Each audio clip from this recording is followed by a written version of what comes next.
یہ جو میں ممبر پہ میرا ایک بیان آیا ابھی، آپریشن سے جو بچے پیدا ہو رہے ہیں یہ نیچرل نہیں ہے، یہ ڈاکٹروں کی کوتاہی ہے. اس پہ بعض لوگوں نے نیگیٹو کمنٹس کیے ہیں کہ ابے ان کو کیا پتا، یہ کوئی میڈیکل. بھائی ہمیں نہیں پتا، ہم بھی اسی دنیا میں رہتے ہیں. لوگ کہتے ہیں، ایک صاحب نے وہ اس پہ کمنٹ جاری کیے کہ وہ ویڈیو وائرل ہوئی، بہت زیادہ چلی ہے، وہ ایک ہفتے میں 7-8 لاکھ تک اس کے ویورز پہنچ گئے. اب اس پہ کچھ ڈاکٹروں کے بھی نیگیٹو کمنٹس آئے کہ ایکچولی ہوتا ہی ہے کہ بچہ یوں ٹیڑھا ہو جاتا ہے تو پھر اس کو آپریشن کر کے نکالنا پڑتا ہے، اگر نہیں نکالا تو مر جائے گا. ان مولویوں کو کیا پتا ہے بھائی؟ یعنی مطلب ان کا یہ تھا ممبر پہ بیٹھ کے یہ پھینک رہے ہیں. میں مانتا ہوں کہ ہزاروں میں کوئی ایک کیس ایسا ہو سکتا ہے کہ آپریٹ کرنے کی ضرورت پڑے، ہزاروں میں، مگر یہ ہزاروں میں ایک کا نہیں ہو رہا. ہر دوسری تیسری عورت کا بچہ آپریشن سے ہو رہا ہے. یہ بیماری کی وجہ سے نہیں ہے، یہ کس کی وجہ سے ہے؟ ڈاکٹروں کی خیانت ہے یہ. اور یہ بات بھی ڈاکٹر ہی کہتے ہیں کہ ڈاکٹر کیا کر رہے ہیں؟ خیانت کر رہے ہیں. بات ٹاپک چینج ہو رہا ہے لیکن جلدی سے میں سمیٹ کے پھر اصل موضوع کی طرف آتا ہوں. آپ نے یہ جو یہاں بیٹھے نا، تو پھر یہ اس کا ٹیکس یہ ہے کہ یہ گچی پکڑ کے رکھنی ہے آپ نے کہ بیان یہ ٹاپک کہاں سے چینج ہوا، تاکہ وہیں سے میں آگے شروع کروں. میرے پاس گائنی کی ڈاکٹرز کی کالز آتی ہیں. کالز یہ بتانے کے لیے نہیں آتی کہ یہ ہو رہا ہے، وہ یہ پوچھنے کے لیے کہ ہماری جاب حلال بھی ہے یا نہیں ہے. میں کہتا ہوں بھائی کیوں حلال نہیں ہے؟ کیوں آپ کو کیا کہہ رہے؟ مسئلہ یہ ہے کہ جو ہاسپٹل ہے اس نے ہمیں ہدف دیا ہوتا ہے کہ اتنے پیسے آپ نے سال میں کما کے دینے ہیں، لہذا ہمیں پتا ہوتا ہے کہ ماں کو آپریشن کی ضرورت نہیں ہے، مگر ہم لکھ کے دے رہے ہوتے ہیں. یہ ڈاکٹروں کی گواہی. میں ڈاکٹروں کا نام نہیں لوں گا بھائی، نام تھوڑی لے سکتے ہیں ممبر پہ بیٹھ کے فلانی ڈاکٹر کا فون آیا، فلانی گائنی کی ڈاکٹر کا، یہ دیکھو اس سے جا کے تصدیق کرا لو. تو کہے گی بھائی آپ ہمارا راز کیوں فاش کر رہے ہو؟ خود ڈاکٹرز کی کالز آتی ہیں کہ ہسپتال والے کیا کرتے ہیں؟ مجبور کرتے ہیں. اور آپریشن اتنا خطرناک ہے عورت کے لیے، نارمل ڈیلیوری سے کسی عورت کے 12 بچے پیدا ہو جائیں، ابھی ڈائری میں لکھ لیں، پوری ذمہ داری کے ساتھ کہہ رہا ہوں، 12ویں بچے کے بعد بھی ایسی ہی ہوگی جیسے پہلے بچے کے بعد. فٹنس میں کوئی خرابی نہیں آتی، بشرطے کہ اس کو خوراک بھی کھلائی جائے. صرف بچے ہی نہیں کہ پیدا کر رہے ہیں اور اس کو خوراک دے نہیں رہے. خوراک میں کیا ہے؟ دوائیں نہیں، کھجور، دودھ، سیب. بات آ رہی ہے سمجھ میں؟ کھجور کا اللہ نے خود قرآن میں ذکر کیا حاملہ عورت کے لیے. تو پریگنینسی میں خاتون کو کیا کھلانی ہے زیادہ؟ کھجوریں کھلاؤ، دودھ پلاؤ اور سیب کھلاؤ صبح نہار منہ. تو خوراک ٹائٹ ہونی چاہیے.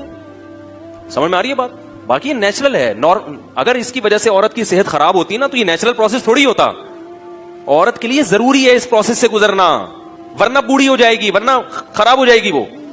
12 بچے بھی اگر پیدا ہو جائے، خوراک کا اگر پراپر خیال کیا جائے، آرام کا خیال کیا جائے، جاب بھی کر رہی ہیں اور صبح سے لے کے رات تک ماری ماری پھر بھی رہی ہیں گھروں میں بالکل، وہ ایک الگ چیز ہے. پھر اس کے وہ تو ایک ظاہر ہے آپ ظلم کر رہے ہو نا.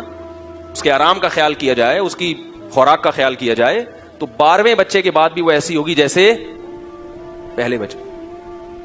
فٹنس میں کوئی کمی نہیں، بلکہ اور زیادہ اچھی ہو جائے گی. جن عورتوں کے اولادیں نہیں ہوتی اور جن کے ہوتی ہیں، ان دونوں کی فٹنس میں زمین آسمان کا فرق. جن کے اولاد نہیں ہوتی بوڑھی ہو جاتی ہیں جلدی، اور آپریشن سے پیدا ہو جائے ایک.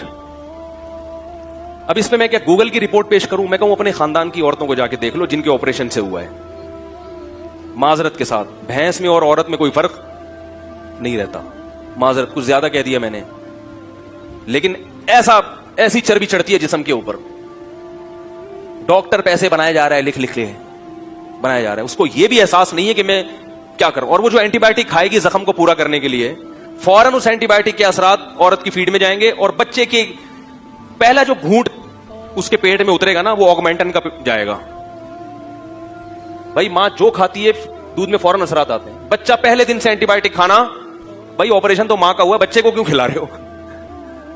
اس لیے میرے بھائی اپنے آپ کو اس عذاب سے بچاؤ. اور ڈاکٹروں کو اللہ کا واسطہ کہ ڈاکٹر ایسا کرتی کیوں ہیں جو لیڈی ڈاکٹر ہیں؟ کیونکہ نیچرل پروسیس جو ہے نا 2 دن بھی لگ سکتے ہیں، 3 دن بھی لگ سکتے ہیں، 1 ہفتہ بھی لگ سکتا ہے. سمجھ رہے ہو؟ ڈاکٹر کے پاس اتنا ٹائم، کہہ رہے کیا بار بار پیشنٹ آیا بھی نہیں، جاؤ واپس اگلے ہفتے واپس آنا یار. پھر 3-4 گھنٹے بھی لگ سکتے ہیں اس پروسیس میں. کہتے ہیں چھوڑو یار، اتنا ٹینشن لینے کی نہیں ہے، انہوں نے نمٹانے ہوتے ہیں. یہ بزنس بن چکا ہے، کاروبار بن چکا ہے، یہ انسانیت کی خدمت نہیں ہے. ہاں میں یہ نہیں کہتا کہ سارے ایک جیسے ہوتے ہیں، سارے کبھی بھی خراب نہیں ہوتے. یہ جو ڈاکٹر ہمیں ایسی چیزیں بتا رہے ہیں، ظاہر ہے یہ اچھے ہیں تبھی تو بتا رہے ہیں کہ یار یہ ممبر پہ بتاؤ لوگوں کو. کل ایک ڈاکٹر ہے، بہت ماہر ڈاکٹر ہے، میں اس کا نام نہیں بتاؤں گا کیونکہ نام بتانے پر پابندی ہے. انہوں نے بہت ملکوں کی ڈگری ہے ان کے پاس. انہوں نے بھی یہ بات بتائی کہ بہت کچھ کیا ہو رہا ہے غلط ہو رہا ہے میڈیکل سائنس کی فیلڈ میں, اور ڈاکٹر اپنے پیسے بنانے. ایک اور بات آپ کو بتاؤں, یہ جو ڈاکٹر بات بات پہ ٹیسٹ لکھ کے دیتے ہیں, لیبارٹری والوں سے ان کے کھانچے. میرے یہاں تھوڑا سا گردن میں درد رہتا ہے, میں کیونکہ جب میں نے 8-10 سال پڑھا ہے نا, تو گردن ایسے کر کے پڑھا ہے میں نے. اس کا مجھے نقصان کیا ہوا کہ میرے یہاں کبھی کبھار پین شروع ہوتا ہے. تو میں کل ایک فزیو تھراپی کے ایک بہت بڑے ڈاکٹر ہیں, ان کے پاس چلا گیا.